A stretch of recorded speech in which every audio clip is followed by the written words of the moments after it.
I'll just briefly introduce Mr. Karthik. He's the Chief Operating Officer at Nielson. His 20 years at Nielson has been spent across business lines, geographies, and industries with particular time in APAC and the US. He's responsible for driving global product-driven technology transformation. He is involved in areas including product operations, data science, and technology.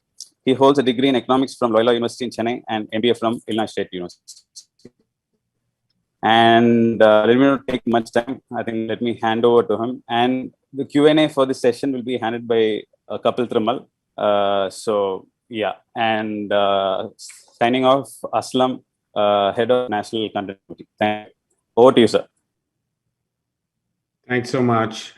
Thanks for the opportunity today to have me join all of you. It's been a great event so far from everything I've heard from the team. And I just want to thank CREDAI for putting on a great event and also hosting me with all of you today.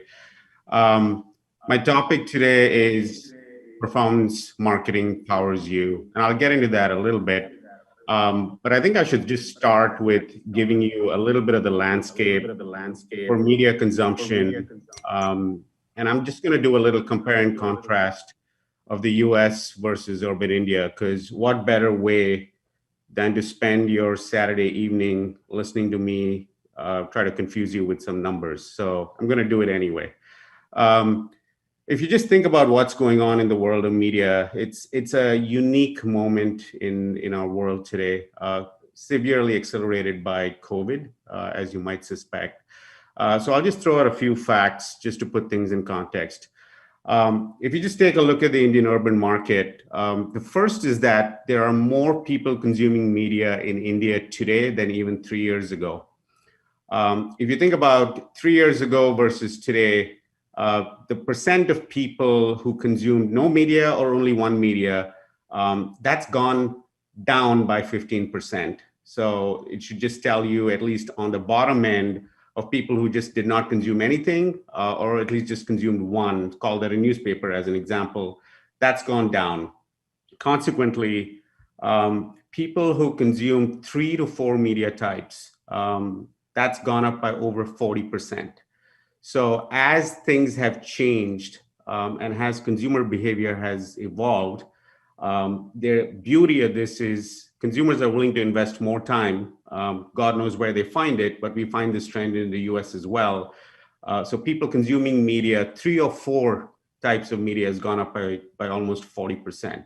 And when I talk about 4 media types, I'm just broadly talking about newspaper, TV, radio, or through the internet, digital.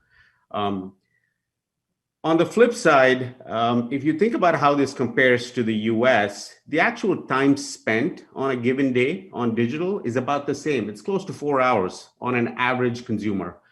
It's amazing whenever I tell people how much time a human being spends interacting with media, it's just shocking. 4 hours a day on all forms of digital media engagement and consumption. It's also interesting that television viewing is obviously way higher in India than it is in the US on an average basis. And I'll get into why that's relevant and why it matters for all of us. And if you think about what some of the other differences are in how people consume digital media in India versus the US, there's a lot of similarities. Social media engagement is still higher in the US. But what's very unique in India is some interesting trends around communication. So if you think about what goes on with all of the chat apps and how widely they're used, that's way higher in India, and that's an opportunity, clearly, for marketing. And then the second is the innovation in financial services has taken off really well in India. So think of payments, all those types of things is way higher in India than it is even in the US. So there's some incredible opportunity in the Indian landscape when you think about the way consumers engage with media. And it's one of those things where any discussion about marketing cannot be without media, because marketing ultimately is about the consumer. And a biggest chunk of how a consumer spends their time on a given day outside of sleep is interacting with media. So it becomes a really important facet of their lifestyle. And so really valuable to understand because it creates a lot of opportunity. The other thing I'll talk about really quickly is the point of why digital media consumption matters. I think everybody knows this because we all live it, but I'll say it for posterity, is that digital media or media delivered over IP tends to be targetable because it tends to go to a device with a lot of fingerprints on either side, the send side and the receive side. That's the definition of digital, right? So it tends to be very targetable, and that creates a ton of opportunity like never before. This is not new news, but this is also coming rapidly to television or the TV screen. If you think about the rise in connected TVs, so connected TV obviously is a television that's completely delivered over the internet. That again is another innovation that's grown rapidly, 30 to 40% a year. Smart TV penetration is crazy all over the world. In the US, it's getting close to 70% of all TVs shipped. And that again is basically, your television as a digital device. So again, it provides this opportunity for targeting instead of the way we always thought about mass or mass media, where the definition of mass media is the sender knows what medium, what message they're putting out, but they have no idea who's actually on the other side receiving it. And so this again is a big shift and a big opportunity. But I'll put all this together just to say that there's no better time than now to get really good at marketing, for the simple reason that there are shifts in the way media is consumed. There's way more knowledge and power in the hands of consumers. There's way more power in the hands of marketers. Scale used to be a formidable skill. So the bigger the brand, the bigger the budget. Think of that as the simplest definition of scale. That used to be the big winning the formula. Today, there's an opportunity for precision and performance marketing to actually be a differentiator. And I want to talk about that a little bit. I think the best way for me to describe what I mean by performance marketing and why it matters to you is the following. And I'll do it with a simple case study. This is something I've lived with because we work with a whole bunch of clients. We work with big brands around the world. We work with big media players around the world. Every single name you can think of in the digital space, we work with them. And so I'm just extracting a simple story to make the point here for why this is such an interesting time to be a marketer. So the story goes something like this. There are two brands. Brand A, which is the brand that has the #1 market share, over 30% market share in their category. And Brand B is a challenger brand. They don't have the market share. They have 3 to 4% market share in their category. And they want to grow and compete. Here's the problem though. Brand A, because it's huge, has hundreds of millions of dollars in their marketing budget. Brand B has $25 million in their marketing budget. So you can just see automatically out of the gate the difference in the opportunity to scale. So Brand A is big. They have a lot of scale. They have the best relationships. They can afford to do a lot, and they can afford to make a lot of mistakes because they can basically buy their way out of most problems. But Brand B does not have the luxury of that. It's just too hard. They don't have that much of a budget for them to get things wrong. So after a lot of soul searching, Brand B decided to be a challenger brand, you have to think innovatively. You have to define your core competency, not try to be good at everything, but start with something that you can actually build and scale from. So what they decided to do was to really take control of the knowledge of their consumer. So this is a business to business brand. So what they decided was the first thing they would do and continue to do for the rest of their lives is get the best information about who actually buys their product today. They collect that from people who visit their website. They get a lot of information there. They actually get information when the purchase happens. So people fill out forms when they're buying a certain product. This is an expensive product, almost like real estate or real estate accessories, if you will.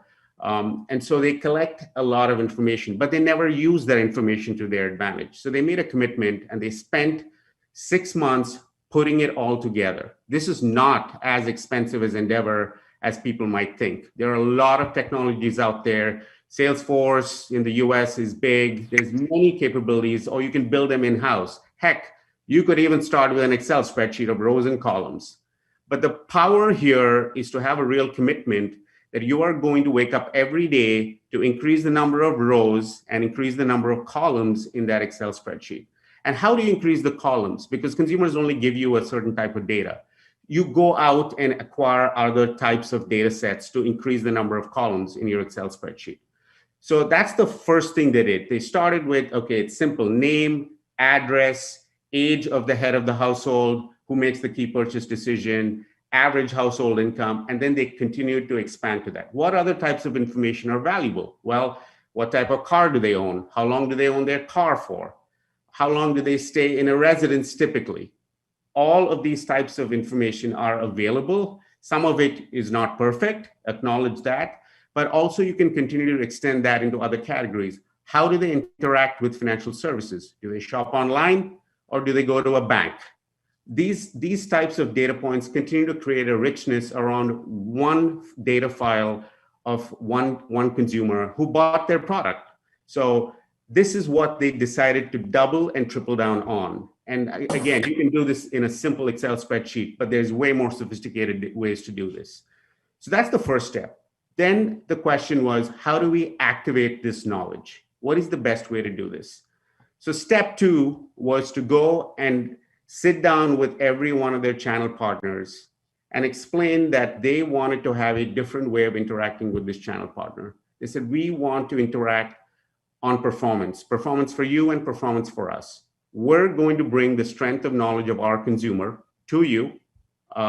And we want you to augment that and then target the message. And we will only pay for when the message hits the people we both agree is who we want to hit.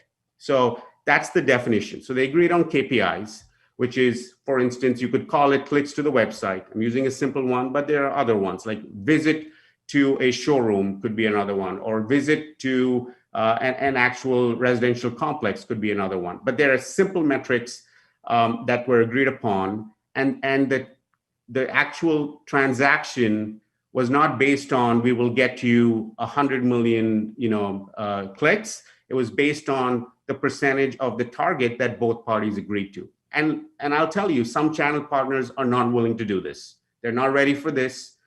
They don't have the data sets to add to the brand B's Excel spreadsheet, if you will, and they don't want to play this way. They don't want to be held accountable, right? But there are other players, like many who have spoken to you over the last few days, who do this as a core competency and who understand that there are differences between brand A and brand B, and they define their engagement models with brand A different than they do with brand B. So this is sort of step two, which is ultimately engaging in the right relationships with your digital partners, as an example, that define the relationship based on performance. And the performance is a joint responsibility. The performance starts with brand B's ability to bring knowledge of their customer and their target to create the right profiles. And then the responsibility is also on the digital players' ability to augment that profile and ultimately target to that profile. The other component of this relationship tends to be how iterative this process is. This will not go right on the first go. So that's where the power of the relationship matters, because both parties know that we will not get this right the first time. So the profiles have to be improved. So the scoring models that go along with who the target consumer is based on all this data has to be continually improved. And then it gets right with a couple of cycles. But that, again, is a way to interact towards driving performance, not simply we want to buy as much reach as possible and then it's, everybody goes back home. So that's sort of the second component here, which is the first, again, to remind you, is taking power of the knowledge of their biggest asset, which is knowledge of their customers for brand B. The second is leveraging it with the digital partners and saying, you help add more to the columns of the spreadsheet, and then help us create the right profiles to activate, measure against KPIs, and pay for performance. And we both recognize that this is an iterative process. So that's sort of the second step here. The third thing they did was they took this model and said, well, if this can work in digital, why can't it work in TV? So they went out to a bunch of TV players, agencies who obviously work on behalf of media sellers. And they said, look, we don't want to buy primetime inventory. We don't want to be at 9 p.m. Just before the news on television. Our target consumer, we know, they spend time at midnight before they go to bed. They sleep late and they spend time at midnight where the inventory is perhaps cheaper, or early in the afternoon. And so again, they went to them with the power and knowledge of their target and were able to afford inventory at a much cheaper cost. And again, it was the same construct, which was, we want a model that's designed around performance, not around the volume of inventory you sell and the volume of inventory we buy. And we've got to work together on what those performance metrics are. And so it's not perfect, obviously, in the world of analog TV, but it gets much better in the world of digital TV. Because remember, like I said, anything that delivered digitally has the power to be able to tell you who's on the other side of the screen in the house. It's not perfect information, but it helps a lot. This process took them 2 years. This whole process of changing their entire marketing team, investing in very simple assets and technology for one goal, which is to maximize that Excel spreadsheet. Who are all my target customers who buy my products today, and what all do I know about them? How do I keep adding to them? That took them 2 years to build that capability. It's not easy to do. It takes a little bit of investment, but it's about a real commitment to what you define as the most valuable competency you want to carry. And so ultimately, on a 2-year period, they did increase their market share by 2 full percentage points without increasing their marketing budget. And this was like a huge win from them. And it's a small company, but the way they executed against this was really great. So I'll wrap all of this up just to tell you, if you sit down and think about the world of marketing and how complicated it is, there are many simple things about the world of marketing that people forget. The first is, marketing is about a human. It's about a consumer. It's ultimately about how you reach a human being with your product and your message, right? And I'm not even covering the very important topics you've all heard before, such as the story of the brand and why that consumer should resonate well with your product, right? I'm not even talking, those are very important topics. But I'm trying to keep it really simple and say, the first thing is, what do we know about the people who buy our products today? Because they tell us a lot. Most companies waste this information. And it does not take a lot of investment to actually create capability in there. So that's moral one of this story. Knowing your customer is not a complicated thing. The data exists, you have it, most people have it, but it takes a real commitment, a little bit of investment to continue to invest in that powerhouse of knowledge for you, because that becomes a key asset in how you interact with everybody else who's going to help you sell your product to the consumer. And I'm using digital partners or media partners in general as one category of bucket. The second is signing up with the right partners is important. Not every partner wants to work with you this way. It takes more work on their end. It's very simple. It takes more work. It takes more meetings. It takes more debates. And many of them are not invested in your success as you might think. They're selling you inventory.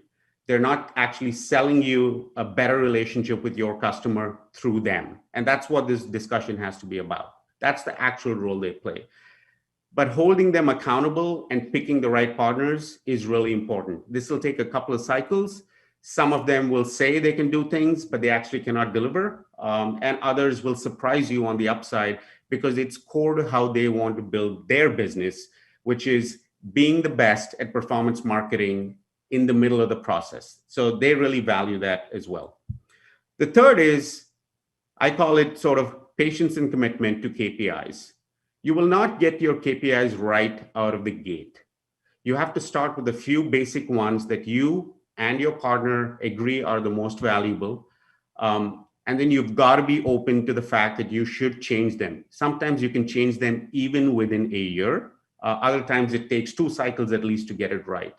But you've got to be patient with yourself, and you've got to be patient with the partner to get the KPIs right, because at the end you're paying for performance. So KPIs become really important.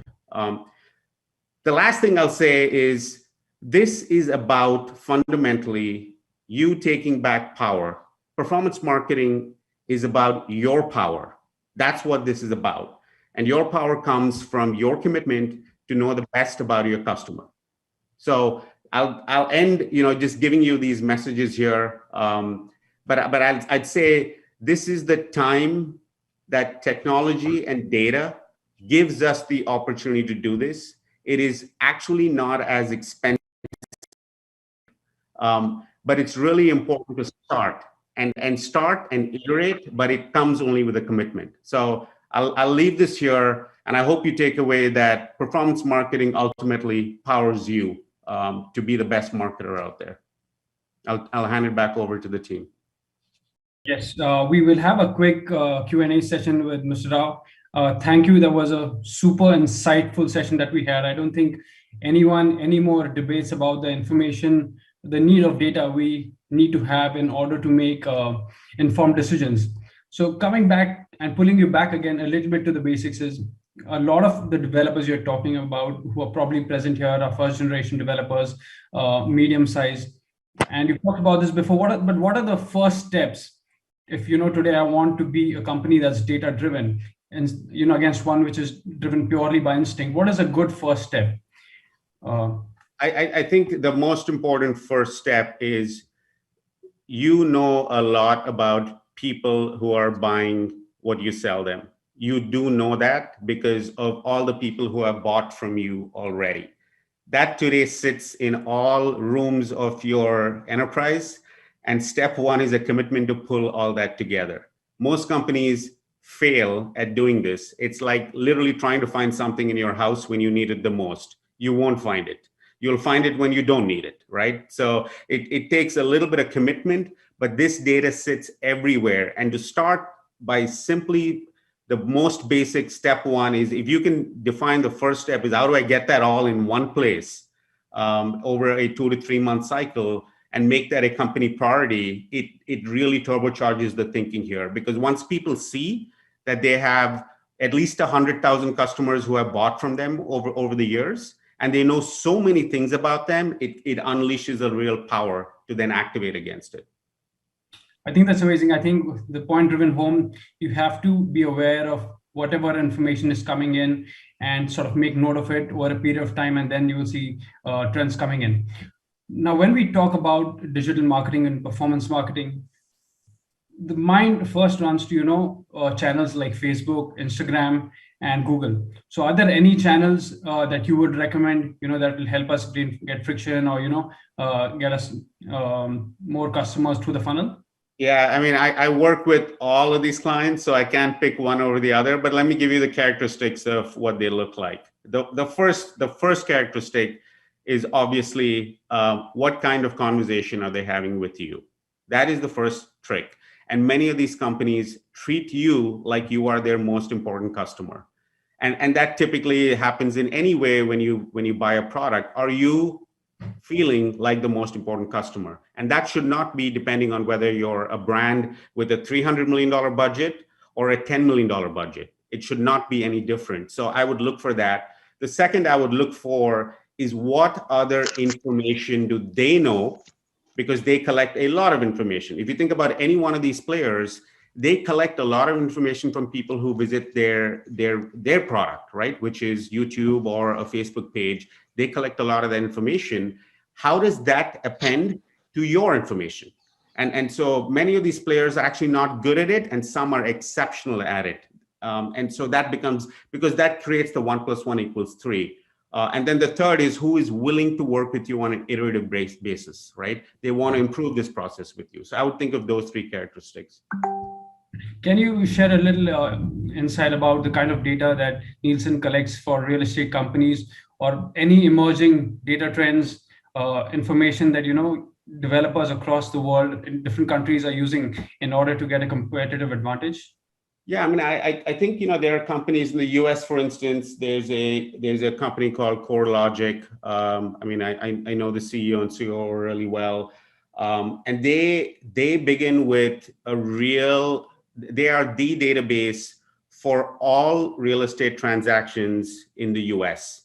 And their specialty is to create metadata about the actual property, right? And so it's not just about how many transactions took place and what the size of the transaction was, but really creating data about the property itself, because that creates a lot of richness for analytical purposes for developers to learn about what's actually selling and not, and what the trends are. So I would always think about, transaction data is great, but metadata is more important. And I define metadata is more data about the transaction. Okay, and one last question. I have worked in marketing research in the past. So I remember when this field was still new and data was purely based on demographic information. Now, if you break it down into demographic information, behavioral information, and attitudinal information, so how is there a possibility? Is there a chance to accumulate this kind of data? It happens today a lot, right? Like the beauty of today is there's just so much data out there, right? But so the best way to think about this is, one is what is actual observed factual information. That creates a lot of value because ultimately that tells you who to target and who can afford to buy your product. So that's very valuable. But if you know data about what kind of media a household consumes, it tells you a lot about the household without even needing to actually ask the household. So I'll give you a simple example. If you see a lot of videos being watched in the kids category from that household, you can basically infer that there are kids in the household, right? And so there's ways to collect information without actually asking people.